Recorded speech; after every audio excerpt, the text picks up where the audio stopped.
Ladies and gentlemen, my name is Coffee Break, and welcome back to the CoffeeCast ProCast Edition. And this is game number 3 between MKP spawning on the lower left-hand side here on Entombed Valley, and his opponent spawning cross positions, winning game number 2 to bring us to an ace match.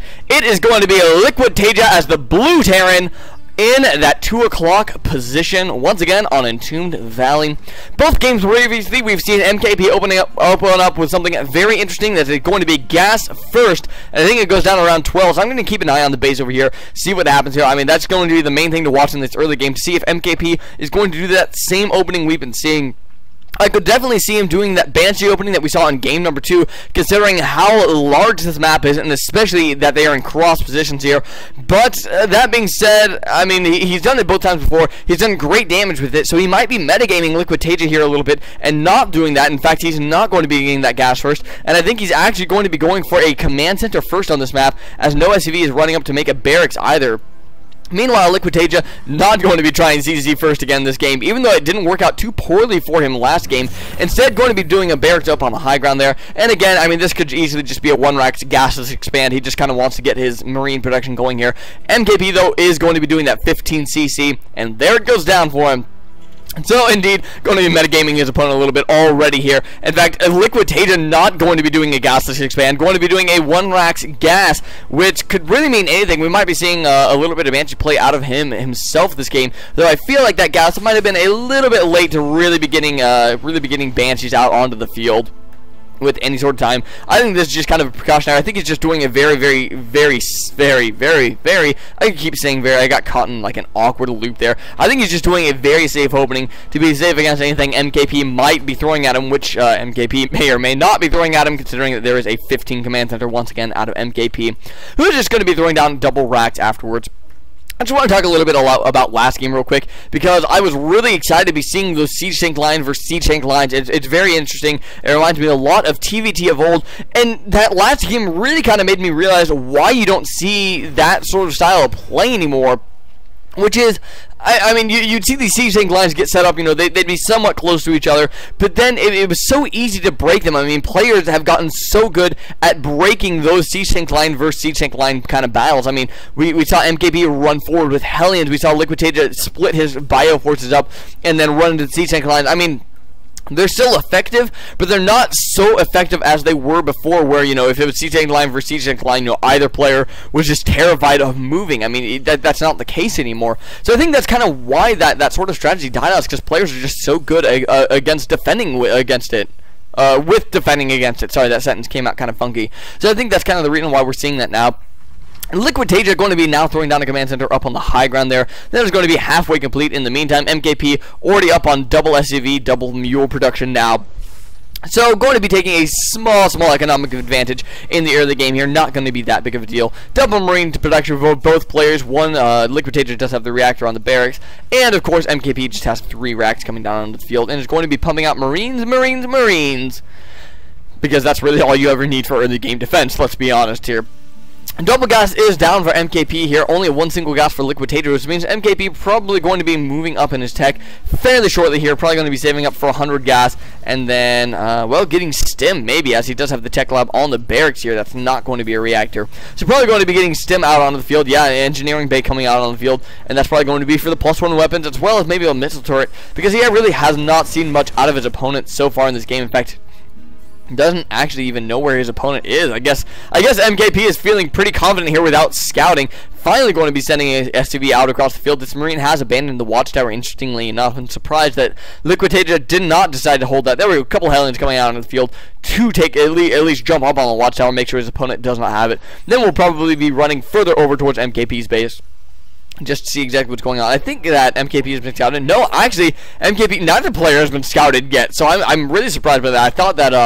I thought somebody had ran up there. LiquidTaeja now going to be coming over here. Might even lose that Hellion because there are just so many Marines up on top of this ramp, but he will know at least that there is an expansion down on the field here, and that he's safe to do pretty much whatever he wants for just a little bit there. Yep, that Hellion does die in a fiery explosion. SCV going to be riding along the top side here, not going to be hitting the watchtower, which means that he is going to be perfectly fine running up into the natural expansion and dying himself here.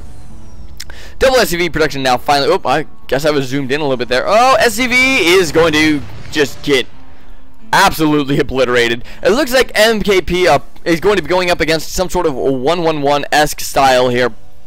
Just getting a little bit of all his tech, I think, is really what LiquidTaeja was looking to do, rather than, you know, obviously any sort of timing attack, which he's not doing at all. Hellions are going to be trying to push towards that natural expansion there. It looks like both players were moving out a little bit at the same time here. Ooh, Marines kind of clumped up there. Need to be careful with these Hellions. I mean, yeah, there are a lot of Marines, but you do not want to be taking unnecessary damage like that, especially when you don't have a starport on the field to heal your Marines up, which means that if LiquidTaeja does make any sort of attack, really, MKP is going to be in a little bit of trouble there, because a lot of his Marines are down in yellow and red health, and there's only now a starport coming down onto the field, which I don't think the MKP is going to be, Taeja is going to be moving out anytime soon. He is getting a bunker on the high ground there, just getting his Siege out, getting Siege tank Siege tank tech up, whatever.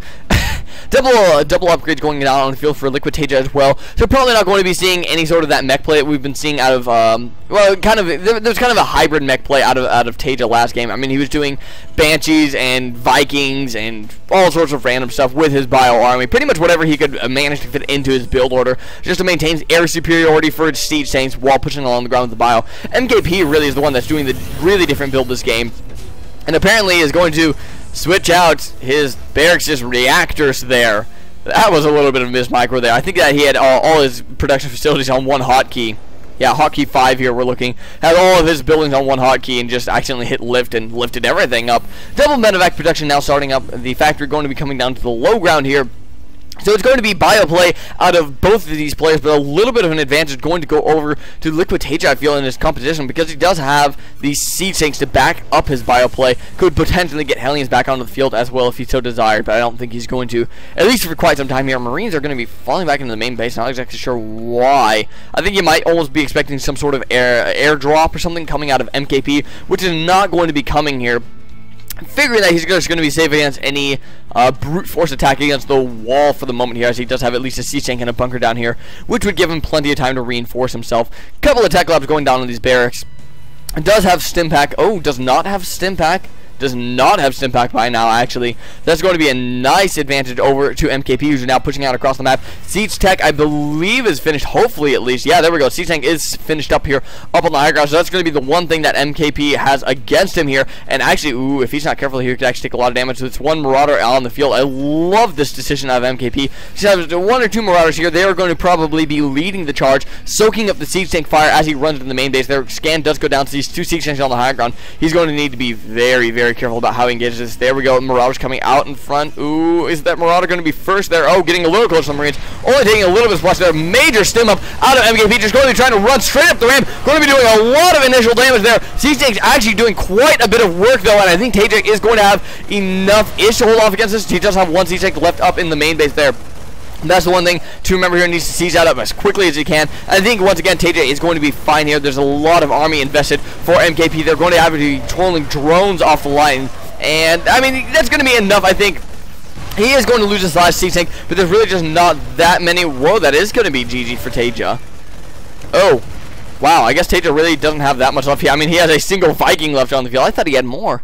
Oh, I guess those Marines that were back in his main base did already come down the ramp to defend. So I guess that was a little bit of an anticlimactic ending there.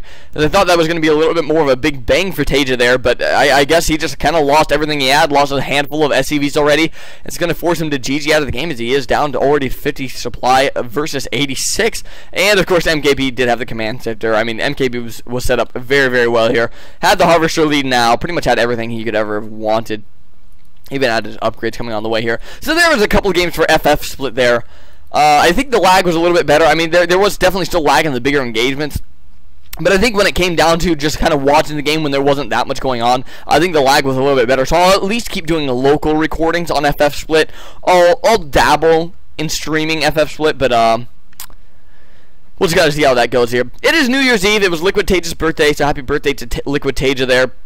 MKP going to win the series 2-1. I have stuff that I need to take care of before tonight because my roommate is having some people over here. So, you know, I need to get my man cave set up here so I don't have to do any sort of social interaction. You know, as long as I have the Keurig going all right, you know, I have coffee for the evening, I'll be good to go. Thank you for sticking around. I apologize. It's been so long since I've done a StarCraft cast. I don't know why. I mean, I love doing it, and I thoroughly enjoy doing it here. I just haven't been doing it.